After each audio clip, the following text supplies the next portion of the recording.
ఈ వాక్యాన్ని వీక్షిస్తున్న సహోదరి సహోదరులందరికీ క్రీస్తు పేరట వందనములు. ఈరోజు వాక్యం ద్వారా దేవుడు మనతో చెప్తున్న మాట, నీవు వారికి బోధించవలసిన ధర్మమంతటిని అనగా కట్టడలను విధులను నేను నీతో చెప్పెదను. ద్వితీయోపదేశకాండము 5వ అధ్యాయము 31వ వచనము.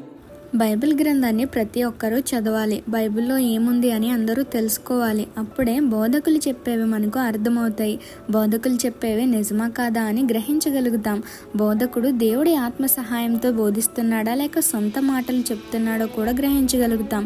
బైబిల్ జ్ఞానం లేకుండా బోధలు వింటే ఎవరు ఏది చెప్తే అదే కరెక్ట్ అనుకుంటాం. అది నిజమైనా అబద్ధమైనా సరే. ఇక్కడ మోషేకి దేవుడు చెప్తున్నాడు, నీవు నా జనులకు బోధించవలసినది ఏదో నేను చెప్తాను అని.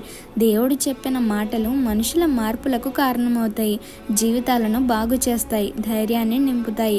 మరి నీ సేవకుని మాటలు, బోధ నిన్ను మార్చగలిగాయా?